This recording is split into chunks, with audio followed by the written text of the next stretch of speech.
Today, Mr. Jonathan Tshimpaka joins us to talk about his novel The Genius of Harvard, The Revolution, Tome 1. So Jonathan, it's a very catchy title. Tell me, what is it about? This novel, The Genius of Harvard, can be summarized in 3 words. African Industrial Revolution. Oh wow. The industrialization of Africa. See, historically speaking, the Industrial Revolution took birth in the United Kingdom, then subsequently spread across the Western world. In the meantime, Africa did not take part in this upward surge of humankind. Oh wow. They were left behind. Okay. So, that being said, why'd you write this novel? So, the main reason why I wrote The Genius of Harvard is to illustrate this incredible, extraordinary economic potential of one particular country, the Democratic Republic of Congo. Okay. To let you know, Brandon, in case you didn't know, the Congo has a hydroelectric dam called the Grand Inga. Yes, that's true. You read a lot about it in your novel. Yeah, and this project, this dam can provide hydroelectricity to the entire African continent, and even with a possibility of export to South Europe. Wow. It's crazy. And as we speak, there are millions of African people who lack access to electricity. Oh really? Wow. How do you know this? Because I was in Congo myself, and I've seen the misery of people, the misery that they live on a daily basis. That's a journey, but meanwhile, the world is journeying into an endless pursuit of greater profits. Absolutely. You know, it's very unfortunate, very surprising even, that in the 21st century that we live in, you know, electricity being a luxury, it's crazy. You've got it just right. The electricity is still a luxury. Mm-hmm. We take it for granted. We do. We always have access to every library, every home. Yeah. But there are children who come back from school and they have to do their homework and they don't have electricity. It's sad. Yeah, you have to study by the candle light. Mm. So I wanted to at least articulate this issue and make it public so that more people know at least. Would we do something about it? I'm not 100% sure, but it takes one step at a time. And by having someone popularizing and expressing this issue is already it's a good start, I think. And So tell me, Jonathan, about your characters in the book.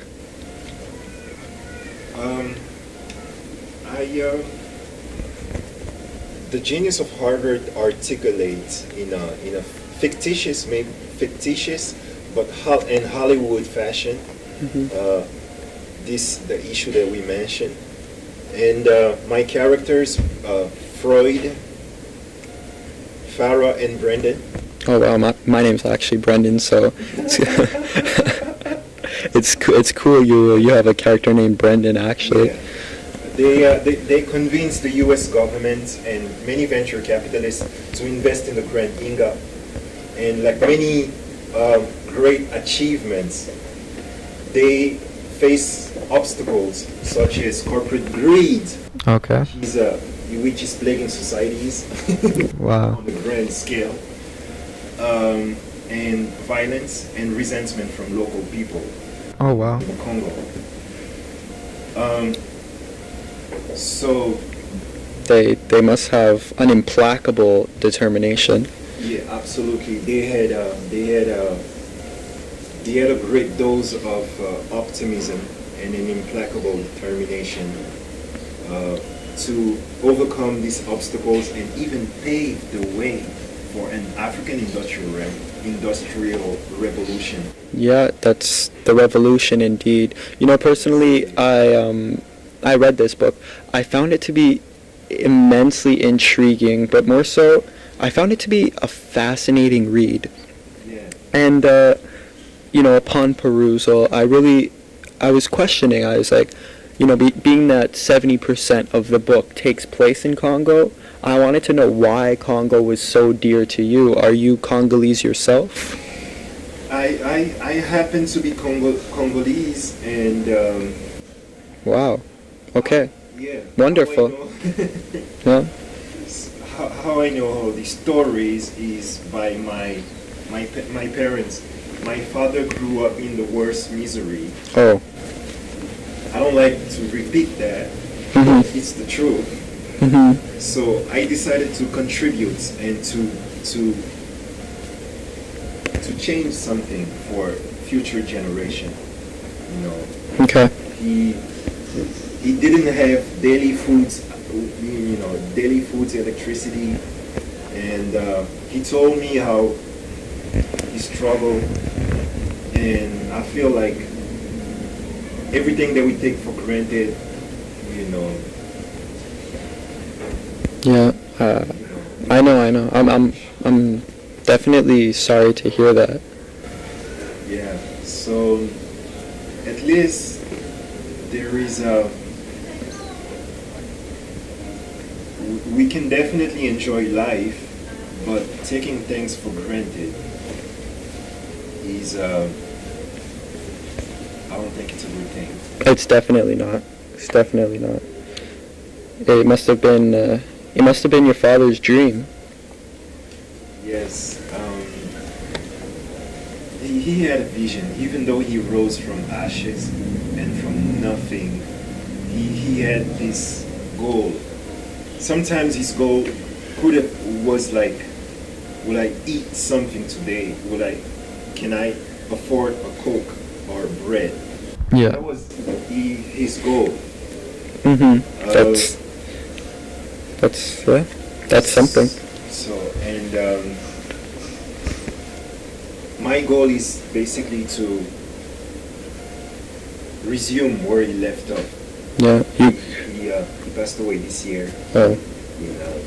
on January, and he told me that you have to publish this book, and you have to do everything possible so that leaders of the world are sensitized by this issue. My condolences, sincerely. Yeah. So I promised him that I was going to publish it, and I would even do more, whatever it takes to make the world a better place to live. Wow, you guys must have definitely shared the same vision. Yes, absolutely. You know, Jonathan, I did read the book, and I strongly encourage you to continue where your father left off. On the first page right here, it says, before the book even starts, it says, life on earth is a relay race. And I believe you should continue exactly where your father left off. You know, take his legacy and run with it. Make the world a better place. Like I say, when there is shadow, bring light. When there is injustice, bring justice. And when there is despair, I will bring the hope you will bring the hope. to the youth. And the genius of Harvard is going to pave the way for an African industrial revolution. Wow. Inspiring, Jonathan. You are one inspiring man. So my last word is for Hollywood. I have a vision, and I'm offering you the genius of Harvard on a silver platter. The Genius of Harvard by Jonathan Tshimpaka, The Revolution, Tome 1. Find it in stores now. Thank you,